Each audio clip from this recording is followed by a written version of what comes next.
Hello बच्चों, नमस्कार। मैं धर्म सर, आप सभी लोगों का हमारे चैनल में स्वागत है। बच्चों कैसे हैं? आशा करता हूं कि आप सभी लोग बहुत अच्छे होंगे।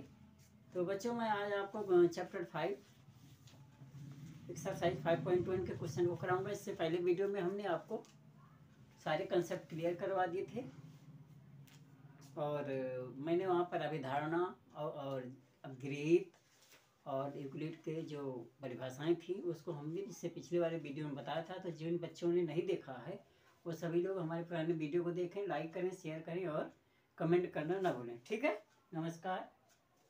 चलिए शुरू करते हैं। प्रश्नावली 1 में निम्नलिखित कथनों में से कौन से कथन सत्य हैं, कौन से असत्य हैं? अपने उत्तर का कारण दो। एक बिंदु से होकर केवल एक ही रेखा खींची जा सकती है। बच्चों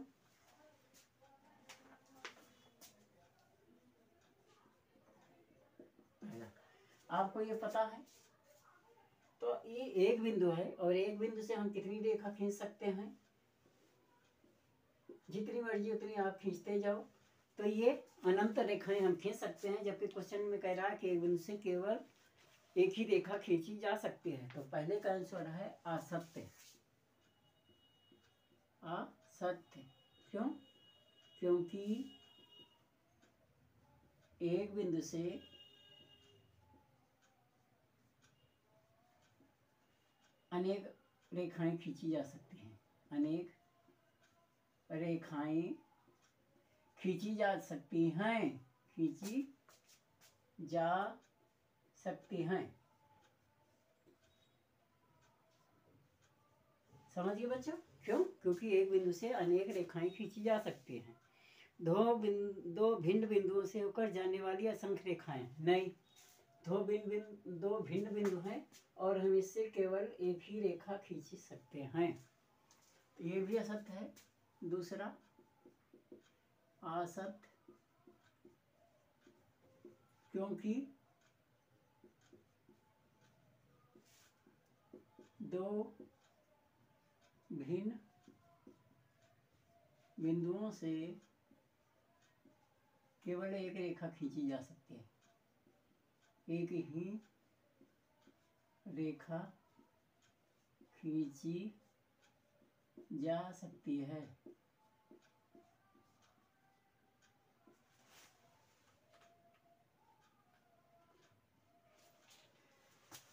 एक शांत रेखा दोनों ओर अनिश्चित रूप से बढ़ाई जा सकती है। हाँ, ये सत्य है।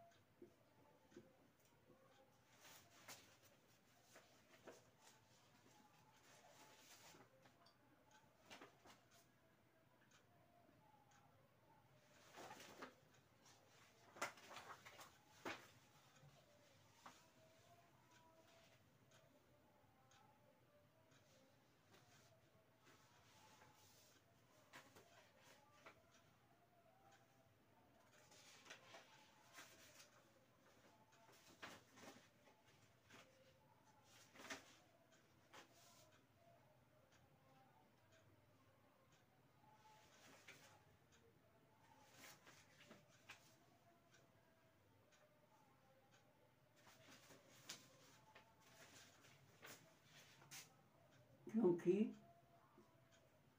अभिधारणा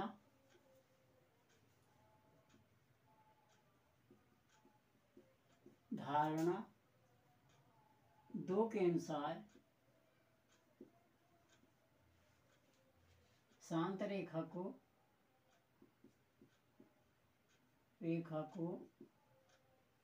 दोनों ओर बढ़ाया जा सकता है। बढ़ाया जा सकता है। ठीक। चौथा, यदि, ये भी सत्य है, दो वृत्त बराबर हैं तो उनकी त्रिज्याएं बराबर होगी। हाँ, क्यों? कि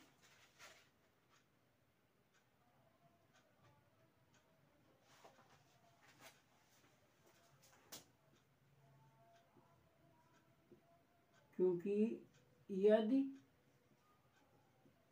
दोनों वृत्तों को को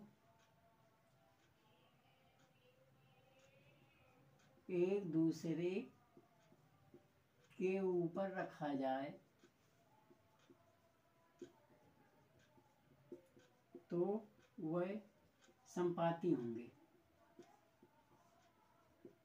और जब संपाती होंगे तो उनकी त्रिज्याएं भी क्या होंगी, बराबर होंगी। अच्छा, यदि ए बी बराबर पी क्यू बराबर है एक्स वाई, तो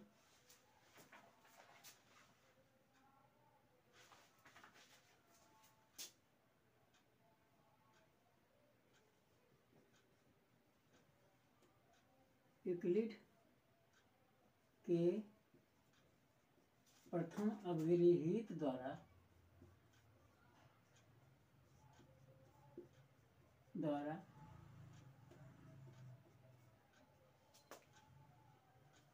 ए बी बराबर एक्स वाई होगा। यदि दो वस्तुएं किसी तीसरी के बराबर होती हैं तो वे आपस में भी बराबर होती हैं। ये हमारा यूक्लिड का प्रथम अवगृहीत है कि यदि दो वस्तु, ये वह वस्तुएं जो एक ही वस्तु के बराबर होती हैं वे आपस में बराबर होती हैं, इस हिसाब से भी बराबर एक्स वाई हो गया। ठीक, तो बच्चों समझ गए होंगे। और कुछ ये आपका चित्र था, ये है और ये है ए बी पी क्यू और एक्स वाई।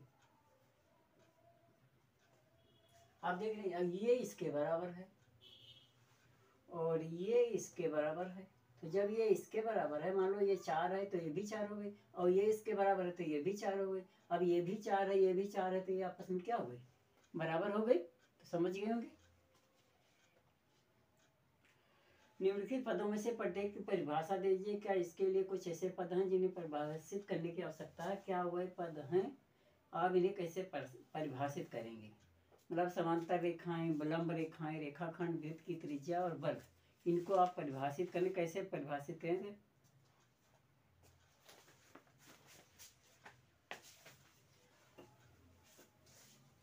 परिभाषा आपने पहले भी परिभाषाएं पढ़ी है कि वृत्त क्या होता है, समांतर रेखाएं क्या होती हैं।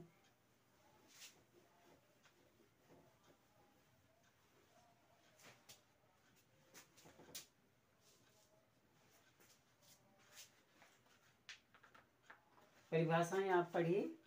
समांतर रेखाएं कौन सी रेखाएं होती हैं? वह रेखाएं जिनके बीच की दूरी हमेशा बराबर होती है, वह रेखाएं आपस में समांतर होती हैं। लंब रेखाएं वह रेखाएं जब एक दूसरे को इस प्रकार काटती हैं कि उनके दोनों तरफ के कोण 90 अंश के बनते हैं, 90 डिग्री का होता है, तो वह रेखाएं लंब रेखाएं कहलाती हैं।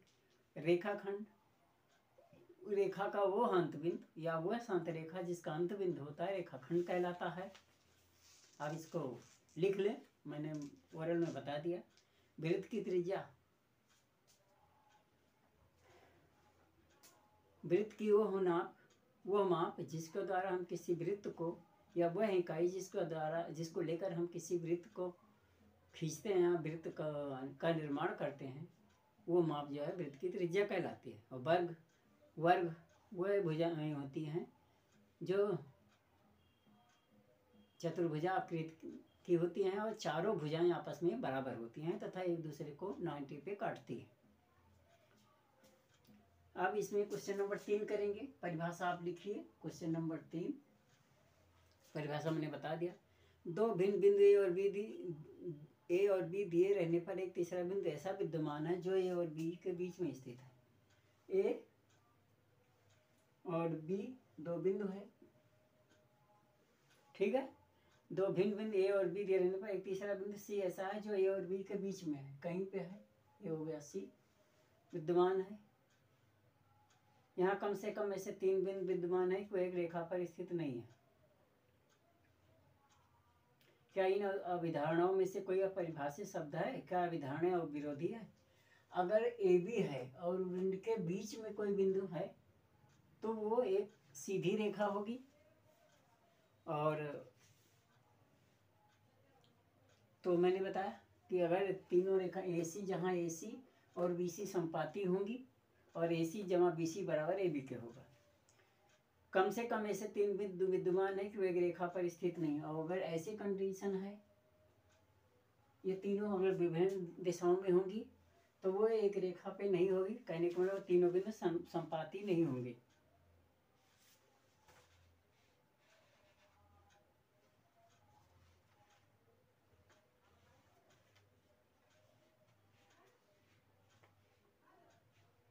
तो हमने बता दिया ये A हो गया और ये B, ये C A और B के बीच में स्थित होगा और एक रेखा पर होगा तो तीनों रेखाएं संपाती होंगी।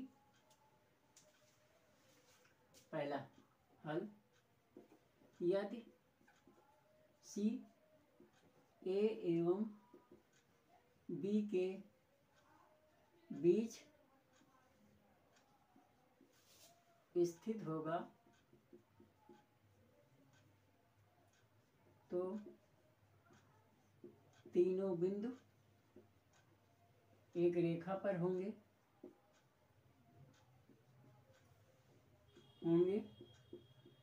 एवं AC BC संपाती होंगे।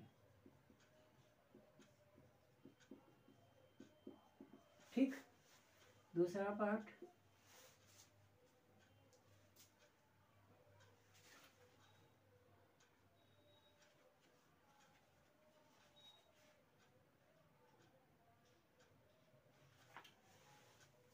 यदि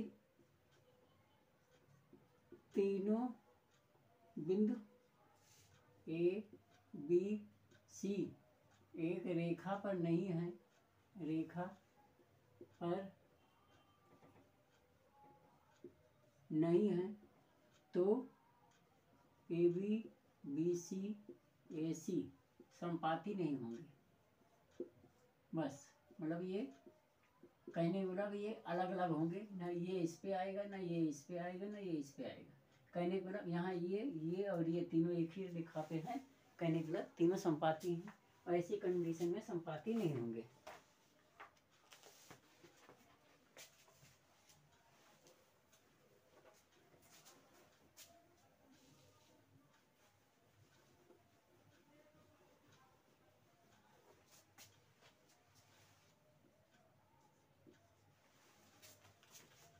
चौथा, यदि दो बिंदु A और B के बीच ऐसा बिंदु C है,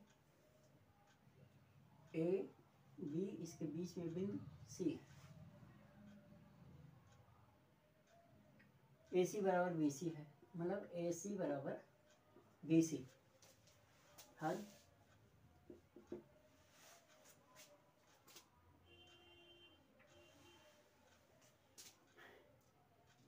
ये AB एक रेखा है, AB एक रेखाखंड है, एक रेखाखंड है तथा C AB के बीच स्थित है,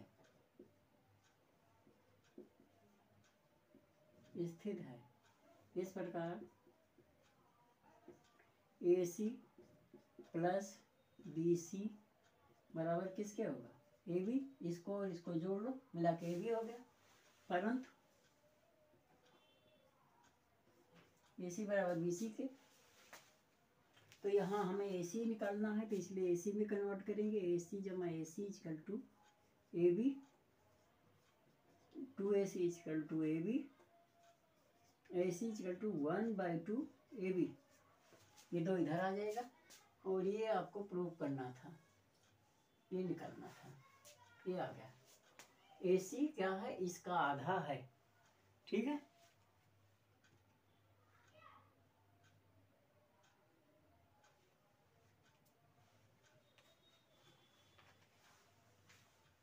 समझिए बच्चों,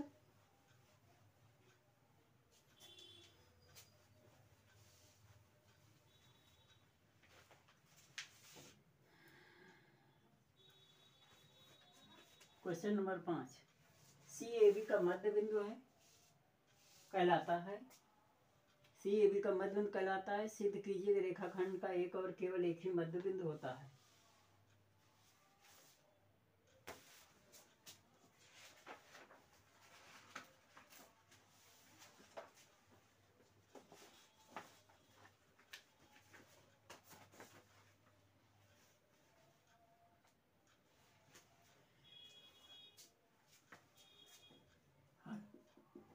इसमें ये सी ए बी का मध्य बिंदु है। मान लेते हैं ये सी और डी दो मध्य बिंदु है, यहाँ पे डी भी लेते हैं। माना सी तथा डी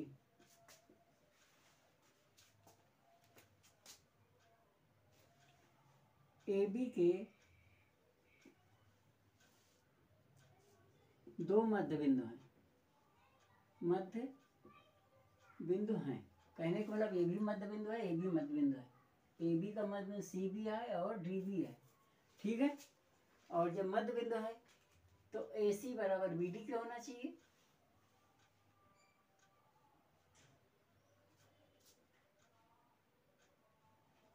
और जब ये सी और डी दोनों मध्य बिंदु है, ए और सी और डी दोनों मध्य बिंदु है, अगर सी और डी दोनों मध्य बिंदु है तो ए डी बराबर इस प्रकार ए डी बराबर 1/2 ए बी के हम सिद्ध कर चुके हैं पहले से।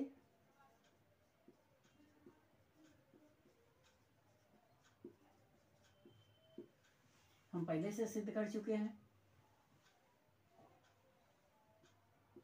परंतु ए सी बराबर 1/2 ए बी।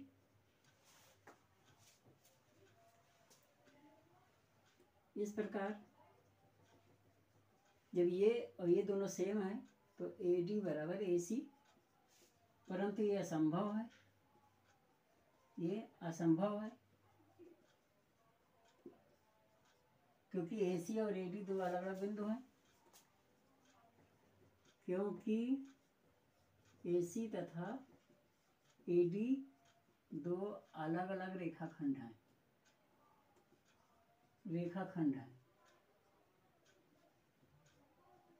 अतः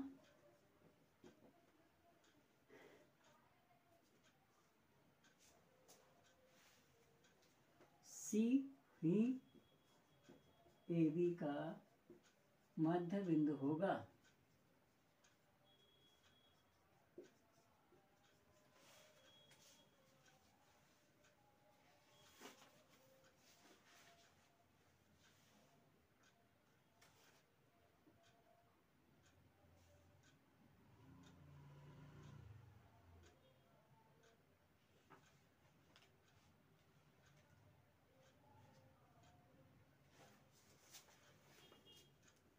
इसलिए एक रेखा खंड का एक ही मध्य बिंदु होता है।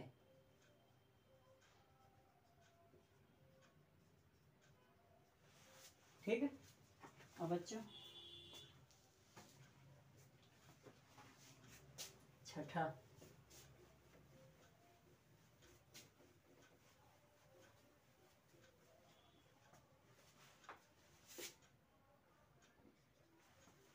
क्वेश्चन है। इसमें आकृति दी है,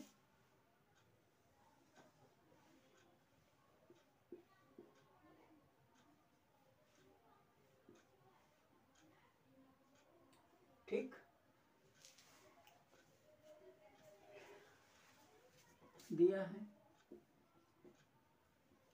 ए सी बराबर बी डी, सिद्ध करना है